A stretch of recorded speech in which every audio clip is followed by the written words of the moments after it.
everybody, for this episode of Retention Zone, my video podcast focus on streaming monetization and beyond.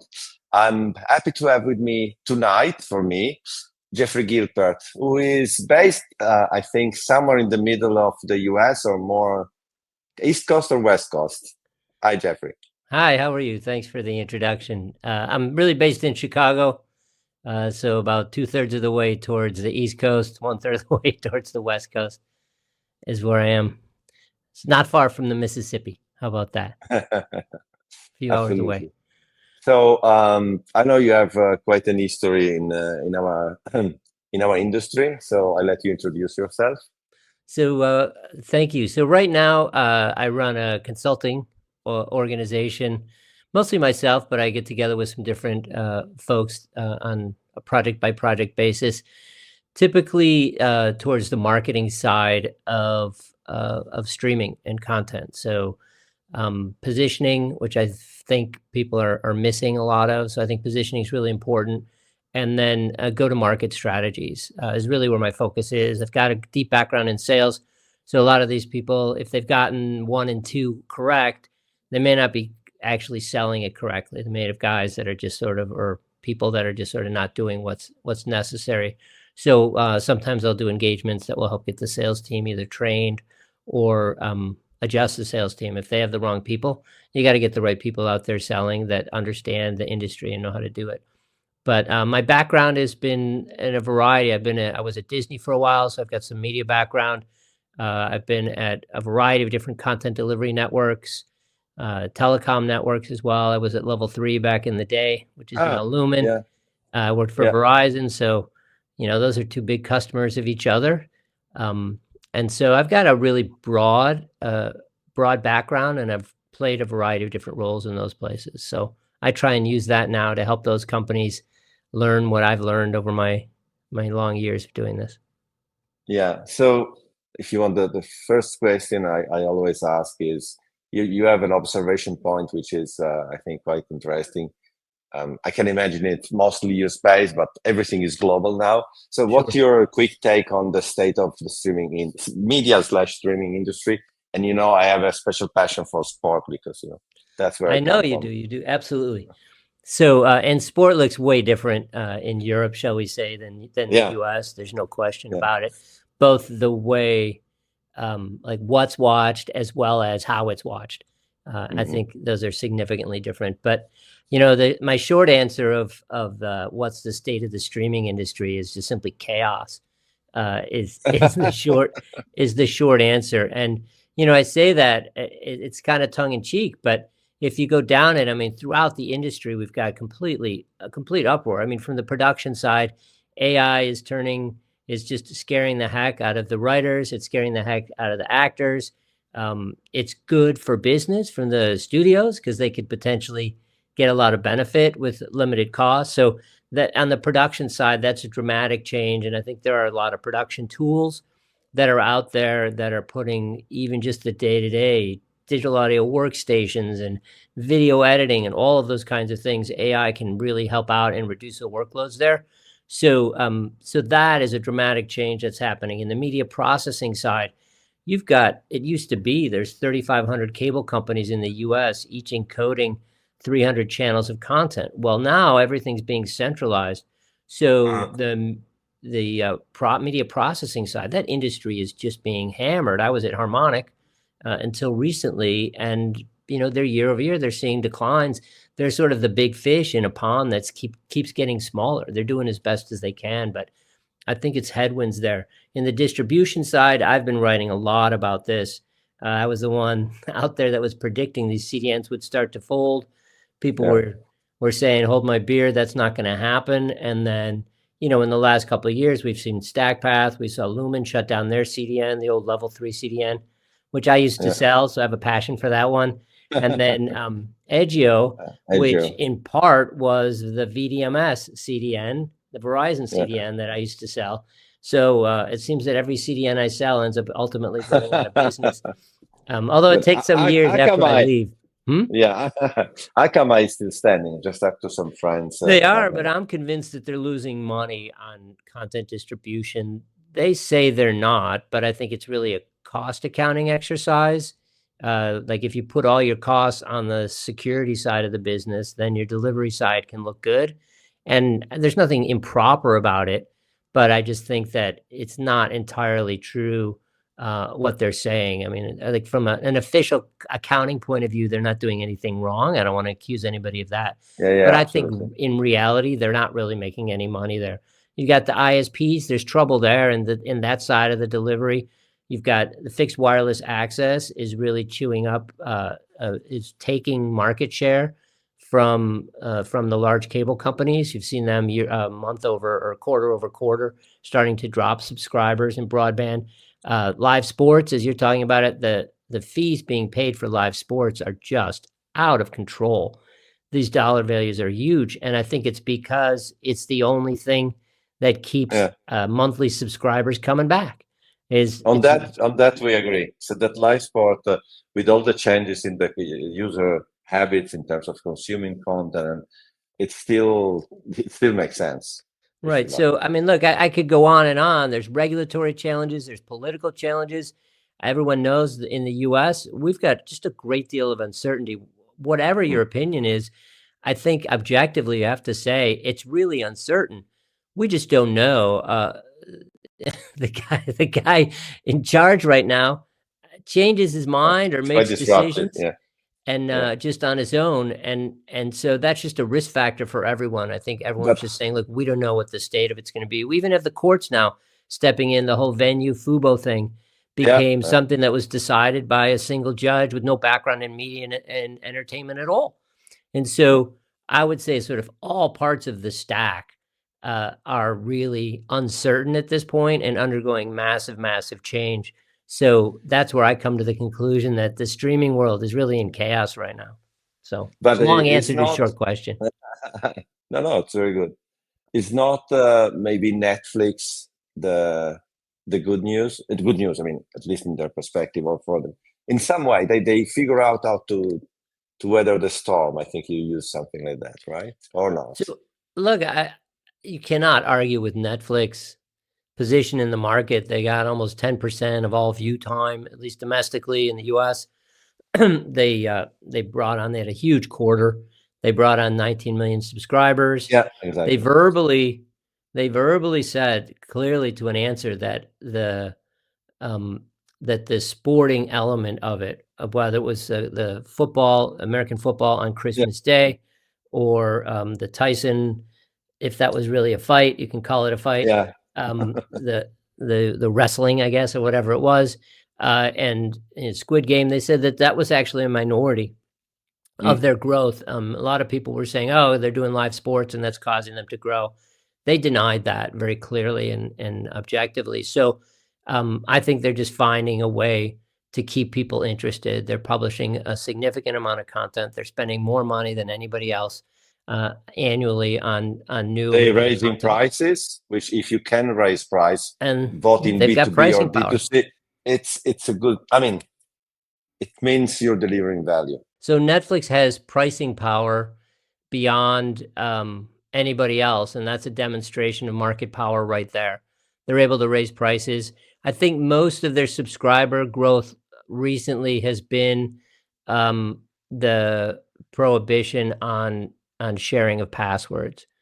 And so, okay, you have some number of subscribers that were relying on other subscribers, and now they've got to get their own sort of child subscription. It's a discounted subscription if you're related to someone else, something like that. So you see that. So they've got a recipe to some extent, but I don't know.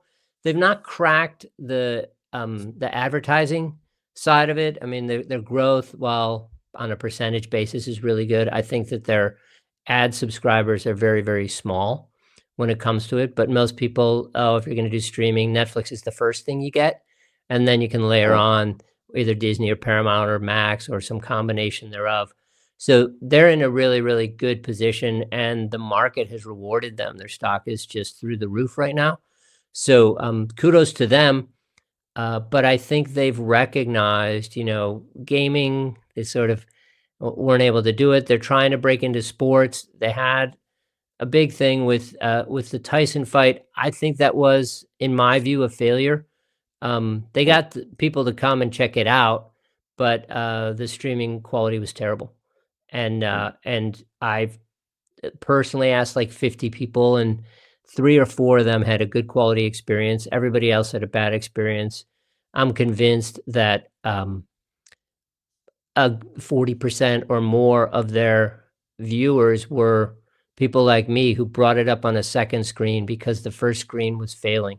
So I think their poor performance caused the concurrencies to go up, and it made things worse because now I was pulling 2 streams into my house instead of 1, hoping that one of them would look good. So you see that. But anyway, so I think Netflix is doing great. They're struggling in certain areas, and I think they're trying to build a long-term competitive advantage, because if they decide to stop spending on content or to change that model, where their subscribers start to fade and people start to go away. So we'll see in the long term. There's a lot of people that have said the streaming wars are over and Netflix has won.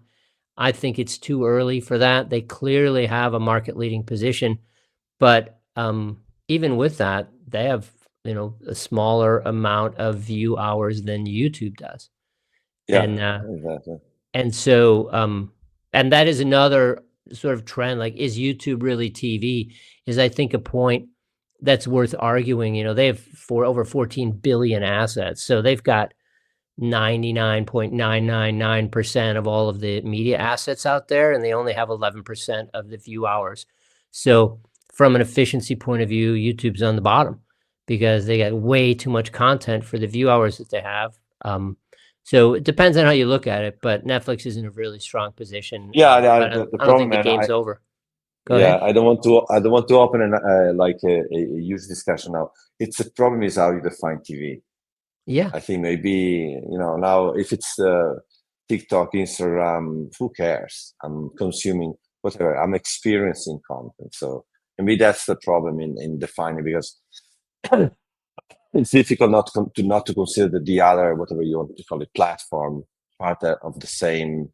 I think you call it media diet or whatever. I mean, experience diet, I think, at the very end. in my house we call it screen time.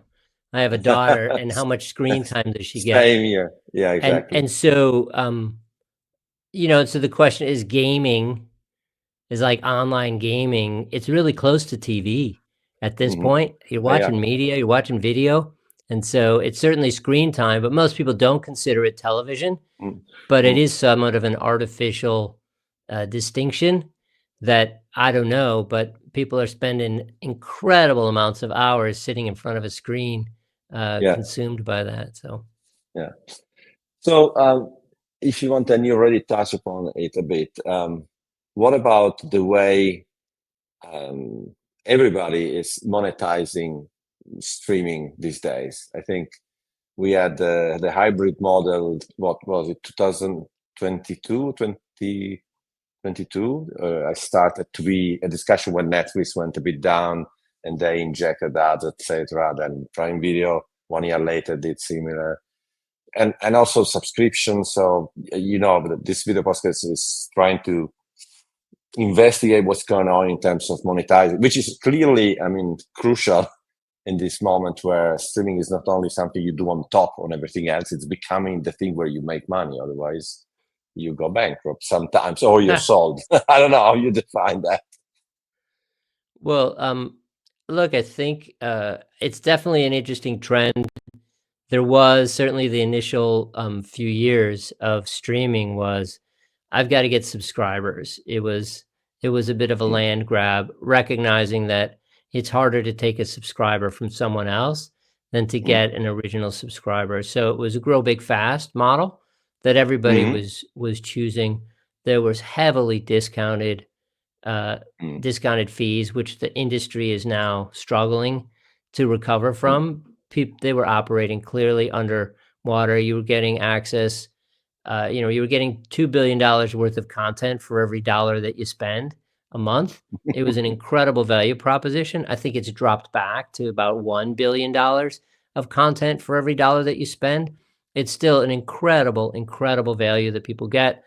But there's plenty of people that feel cheated because their Disney subscription doubled in price, or something like that, even though I think in a relative sense, it's cheaper than a cup of coffee, every week kind of thing. So you see that. So now people say, well, all right, we've got as many subscribers as we can realistically get. We've seen things start to plateau, which is why Netflix said we're not even going to report on them anymore.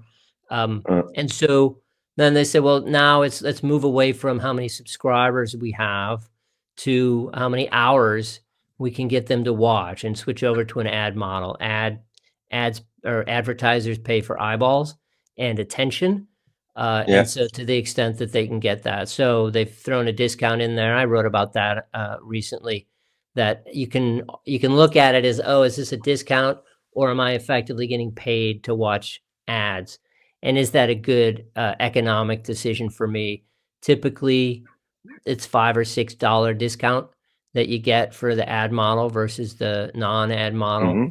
And then, if you're a heavy user, we'll see people watching 30 hours to 90 hours a month on an individual platform. And if you're doing 90 hours for $6, I think that's just not a very good value proposition. I mean, that's a bit extreme, and that's sort of, you get a broad variance.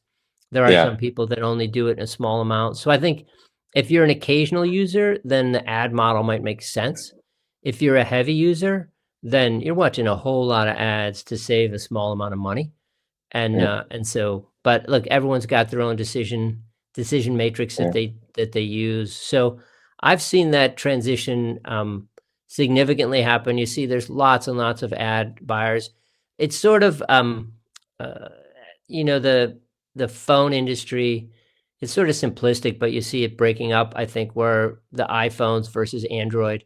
And iPhones is sort of 10% of the market, and Android's 90%. And I think that that's sort of where things are going to start to break out, that the non-ad version is going to be 10% of the market, and 90% of people are going to want to watch ads to save some money. That's just sort of how I think. And, it mirrors the whole iPhone thing, iPhone being sort of, on average, the more affluent people, it's a more expensive phone to get into. And so you'll see a breakdown to some extent from that perspective, but it's a little bit early. You see, like I said, Netflix doesn't nearly have that kind of distribution, but I think over time things are moving where at a minimum you're going to see more ad viewers than non-ad viewers. And on the other end, I was also thinking the problem, I mean, from a consumer point of view, is that very often you don't have one subscription. So I agree on the price. If you take one subscription, to be honest, is incredibly cheap compared to the problem that, apart from maybe you're the same, I have, I don't know, 10 subscription because, okay, it's my job. On average, I think it's depending if there's live sport, sport fans, I think average is 7 subscription. Other people is between 3 and 5. So that's where the money start to, okay, it's cheap plus almost cheap. Then it becomes again a big number at the end of the month. And so that's a consideration for sure. There's no question about it. I mean, this was I think sports fans are a group of their own. Like the word fan, from fanatic is true. And that, I have a shorthand in Europe. I mean, this is sort of what I say a bit jokingly. Like, the interesting thing is that in Italy, when someone wants to watch a football game, everybody wants to watch that same football game. We don't have that in the US. We've got 4 different sports. We've got different, and some of them have 10,000 games. Yeah, exactly. And so it's much more segmented in the US, but nevertheless, people that dig sports, they're really, really into their sports, and there's lots of it. There's lots of sports that are available now, and they've started to go, okay, you see, like the women's NBA has gotten a life of its own. They had one character that became the dominant thing, but that market's grown significantly. And so you'll see that what used to be the men's version of 4 sports is now starting to expand. And you'll see there's people that are really fanatic about different sports or different levels of sport. Certainly college football in the fall is a really interesting thing. College basketball in the spring is a really interesting driver. So we see that that starting to happen, and venue was an effort to sort of capture that exact problem that you recognized. If I'm a sports fan, do I have to subscribe to 7 different things to see all the sports that I want? And so venue tried to address that. Now the courts got in the way, and now Fubo's involved, and so there's a complexity there that we haven't seen. But I mean, this is 2 decades in the making that everyone's been saying, "Hey, I want my sports, and that's the only thing I'm really interested in."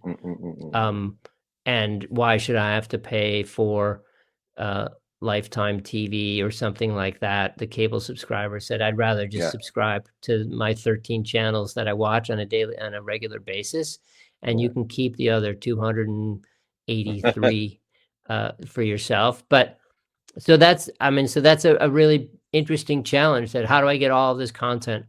And I think that what people have now, and that they've been comparing the cable world to all of their add up your streaming subscriptions, and they say it starts to match cable, and it's difficult to argue against that. But you get so much more than you've had in the past. I mean, there's really no comparison in that, and I've got access to literally libraries worth billions of dollars that I never used to have in cable. So it's going to be interesting, and that's what I'm saying. I think that there should be some more segmentation, and that maybe I only watch Netflix on Saturday nights. Why can't I buy a Saturday night only subscription to Netflix for cheaper?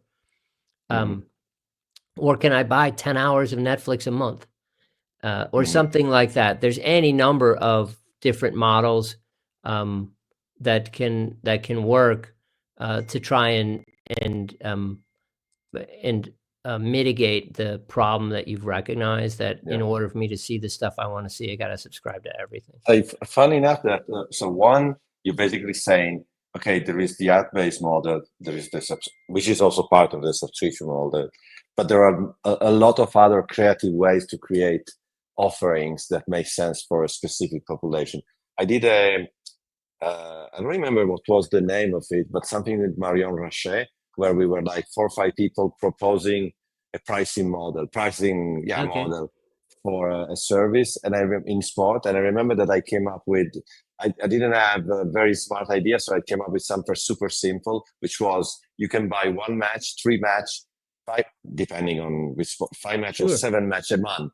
That's the only option. You buy 1, 3, 5, 7. So I think it's, and so, I mean, what you're looking at. I wanted to call it Prime Numbers, but obviously Prime is already taken. It didn't work. The name was a problem.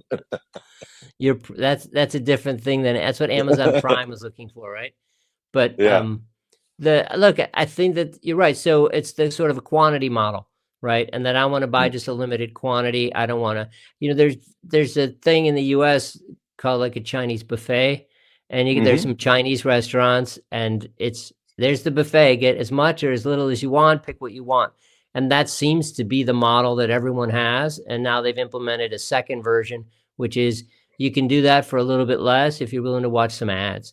And those are the 2 options that you have. There are at the extremes, there's, okay, I can get a 4K version of everything by paying a little more devices. So I can do, they've tried to sort of do that, but from a content point of view, they haven't segmented. I think you should be able to buy genre based. I like comedies. Can I just buy comedies? Right? Or, pick 3 genres for this month, and then next month pick another 3. I think these are the things that could cause churn, and I know we haven't chatted about that yet, but could help reduce some of the churn, because, when you like the buffet, it's nice that you've got choice, but buffets tend to not be all that good when it comes to food. I have been surprised that there doesn't seem to be any premium offering in the industry. Netflix, to some extent, they're priced a little bit of a premium, but there's nothing that says, oh, I'm going to give you some curated content like a fine restaurant. I'm going to give you a smaller number of dishes. They're going to be much higher quality. They'll be presented in a way that's great value to you, and it'll be priced accordingly. I don't see any of that really emerging. in the industry, and it surprises me because there's some very smart marketing people, but I haven't seen that happen. Everything seems to be option A or option B, and I think that they're leaving a lot of revenue on the table by simply going and saying, we're just going to give you two options. And so you mentioned before that there was the moment where basically pure acquisition, just grab as much land as you want. Yeah. And clearly, I think it's at least so it's a year and a half that retention zone exists. Acquisition was the big thing, also because all the marketing people are very good at that. Retention, which also is good for product people like me, it's a bit more difficult. But at a certain point, either retention churn became super relevant. Do you think like churn is still the big nightmare of these companies? Or we already, in the second phase of managing churn? What do you think? This is where I differ from most people. I think churn is good, and not that I want my most popular or my most interested and loyal customers to churn, but not everyone can be expected to be a monthly subscriber. And I use food analogies in everything that I talk about. And so if you look at it from a restaurant point of view, restaurants make a lot of money from their regulars, but most of their business is occasional diners. And so I have a hard time. I mean, I want to look at it. I think if you don't have big churn numbers, then you're not getting any money out of the casual viewers.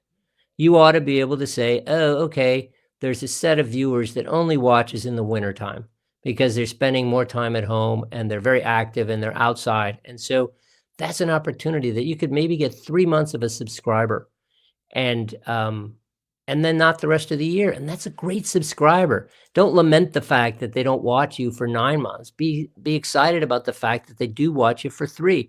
And so I think that it's just natural that you're going to get some sort of bell curve where people are very interested. There are some people that are super interested that watch every night. There are some that watch occasionally, and then there's some that watch very, very occasionally. And I think if you're not seeing decent sized churn numbers, then you're just not getting anything from the left side of the bell curve. And that's money that you're leaving on the table. Put products in place that make sense for those people.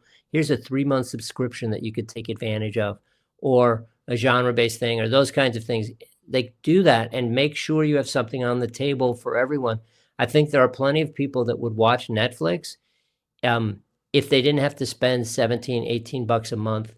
If they say, you know what, I'll watch it. I'll watch a little bit of it for $5 a month, right? So I don't get to watch every night. I don't get to watch everything, but I can watch some cool things on Netflix, right? I want Squid Game, and I'll watch it. I'll pay you $5, and I'll get to watch Squid Game. Well, that's money. That's $5.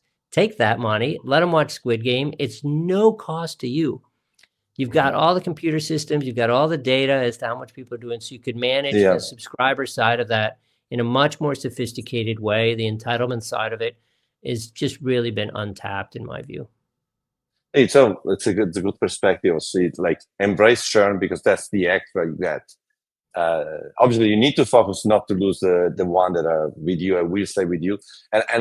So my next question would be where you almost ended up yourself. Data is crucial because you really need a lot of data and system that can help you understand the serial churner.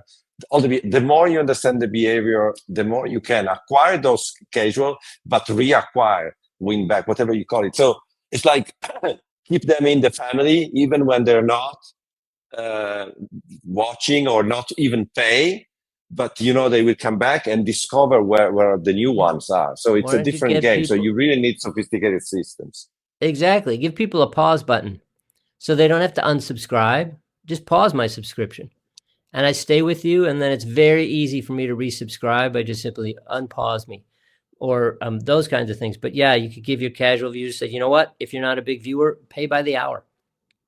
Here's 10 cents an hour, whatever it is, 20 cents an hour. You can watch Netflix and I can get a little bit of occasional revenue out of you. You have to do that. But the data exists and they're capturing it. They're not using it in a way. I mean, when I was at Disney, like at the beginning of Disney, I was at MLBAM. So that was technically owned by Major League Baseball for about a month. Yeah, I have a long story with them. So yeah. And so one of the things that we recognized, I really wasn't a part of that, but that the company recognized was that when you went to the unsubscribe page, if you decided you were unsubscribing, if the background on the unsubscribe page was the logo of your team, they found that a lot more people just stopped unsubscribing. They're like, you know what? I'll stay for another month. And so they got this data and they recognized, oh, we just need to know which team is your favorite, which isn't hard to figure out because we can see which games you've been watching. And we'll pop that logo up when it comes to unsubscribe, and we'll put some friction there for you. And so a lot of people don't end up unsubscribing. So this was 7-8 years ago. This data is there. They're just not taking advantage of it. And I don't know, with AI tools that may help them be able to take advantage of it in a simpler way. I don't know, but I will say the AI tools that I've seen being used in content recommendations are still terrible. Netflix, I've been a Netflix subscriber for years, and they still have no concept of what I like to watch. They really That's what my wife says too. That's what my wife says too. Come on, I mean, they spend all this money. They haven't figured it out completely, for sure. Either we are still very unpredictable human being, which is fine, but I don't think it's like that, to be honest. So, yeah, even in unpredictable nature, TikTok's got it down. And to segue off, I know, but look, the thing about TikTok's got a lot more fidelity in that every 30 seconds, TikTok gets another data point from you. Do you watch the next video or do you pass on it? Whereas Netflix, you get, once people start watching a movie, they don't get another piece of data from you for another 2 hours.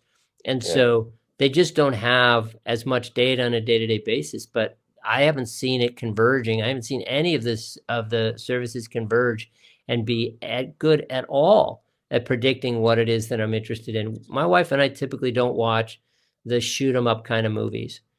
We just typically don't. I've seen them. They get me excited and all that kind of stuff. But it doesn't add so much to my life, seeing all this killing. And no, exactly. And so, but they still get presented to me. I watched a bunch of the Marvel movies, and it's just like, okay, I've seen it. But I still get presented all of those things. Oh, you might like this. And it's just like, yeah, maybe, but you should know that I'm not usually clicking on it, and certainly not at this hour, the hour that my wife and I sit down to typically watch a movie together. Those are not the times where I would. But on the other side, I've seen a lot of, even before the new, where AI became something everybody's talking about, AI in the back end of things, in the statistical. That's where I think there is a lot of power. The problem is that you don't only need the tool, the intelligence, etc. You need then the organization around them to use them properly with a strategy. So I think it's not only about, so you need tools, but that are leveraging AI as much as you can today and tomorrow. But then you need to put together a D2C marketing organization, data analyst, with a strategy, because otherwise I've seen a lot of insights available but no action. So that's I think it's one of the danger. In general, I think it's a hard problem to solve, and that to predict what it is that you want to watch next. But given that, like the streaming guy, like the TikToks and YouTube Shorts, these guys have figured out a way to keep people addicted to their phones. So they've figured it out enough. And so maybe motion pictures is a harder problem than it is to throw 30 seconds, because people are a little more thoughtful about what they want to watch than, for 30 seconds, I'll watch this thing. And if I don't like it, I can just flick a wrist. It's even beyond recommendation. It's more in the back end when all the segmentation, and to take the action that you mentioned before. Oh, should I come with an offer for Jeffrey because I noticed that he's not watching? So all the intelligence in the direct-to-consumer marketing with all the tools that are available today is where I think that could help a lot. Yeah, they don't either capture the churners or keep the good ones. So the heavy spending. I think there's a huge opportunity there. I am surprised and disappointed with the enormous sums of money that are out there. You spend $15-20 billion on content. Can you spend $100 million on recommending that content to people? and helping them figure that out. I mean, I don't know exactly what they are and aren't spending on those elements, but I will say the output, there's just nothing sophisticated. I get emails regularly from Netflix saying, hey, this movie's now available, which is nice, and that's sort of their effort to do that, but those movies are generally, I don't care. There's nothing about that. Like, I don't know what made you think that that would move me. And then even when I'm on YouTube, you know, you see something, I go random walk through YouTube, and I don't know, I saw some fishing thing that looked interesting, and I watched it, and now my feed just gets populated with fishing out of control. It's just like, I watched one thing, and now they think, oh, this must be an avid fisherman kind of, and I like to fish in the summer, but it's just kind of like, it was so simplistic. Yeah. And I just don't understand it. You've got all of the compute power in the world. Why are you not?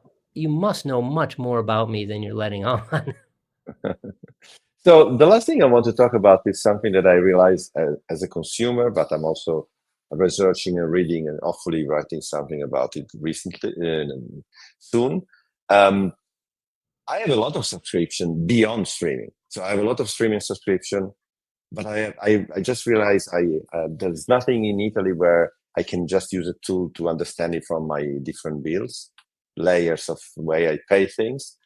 And I had to do a little app where I track more or less all of my subscription. And the monthly one are easy. The yearly one are super dangerous. The fact that you get this 20% discount if you do a yearly, which also says, okay, and then I forget and I pay another year of something I'm not using anymore. So I have this little app that helps in a bit.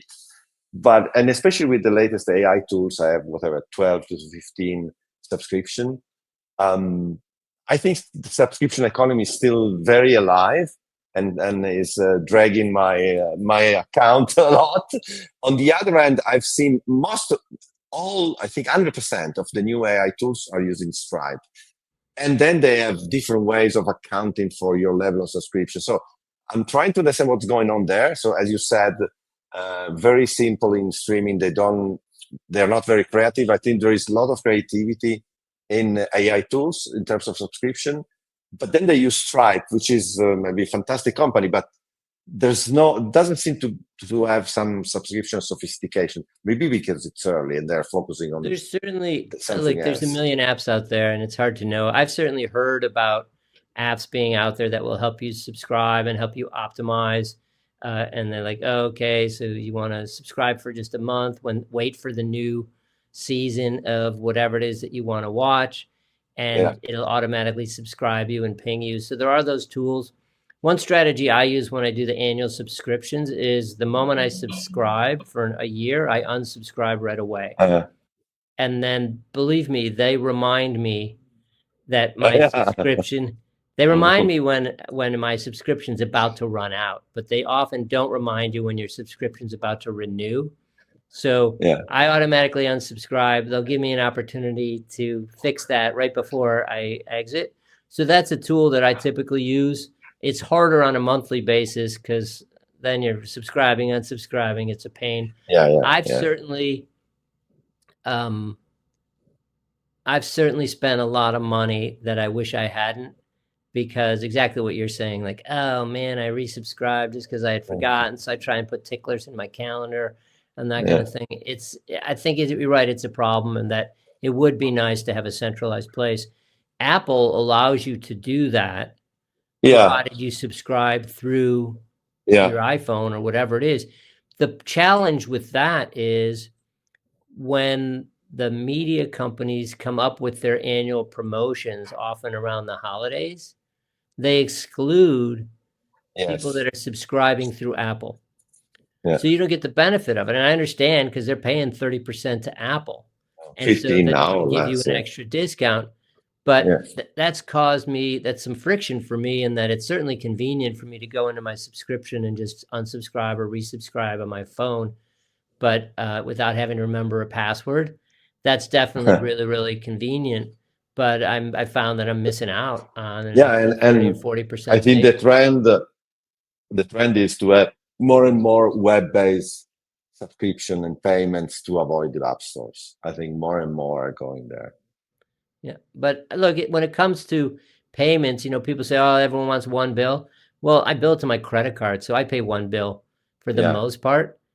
Even if I'm subscribing through the web, through a web page, I bill it to the same credit card. So, so that's not really the challenge for me, that I want to get one bill.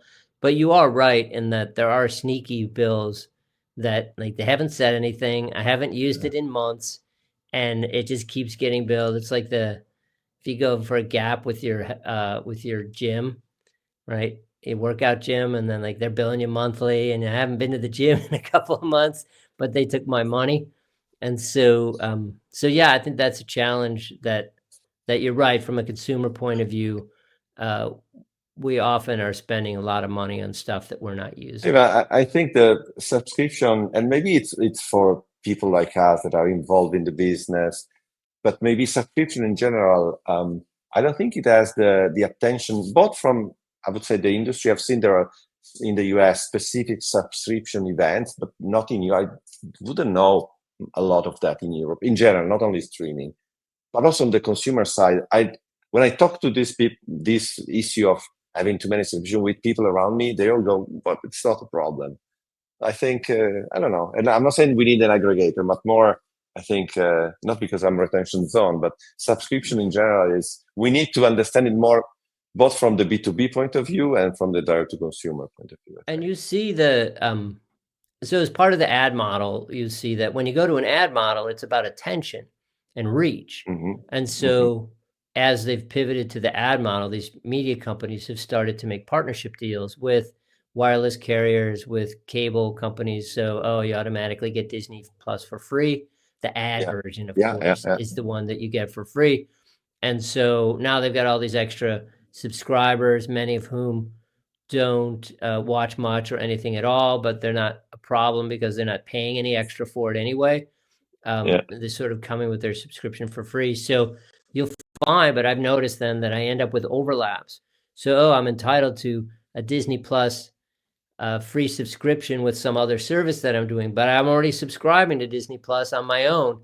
So how do I take advantage of that? Is there a way that I can do it? And so there's a lot of friction in understanding, how does my subscription work? And I'm effectively paying twice and watching only once.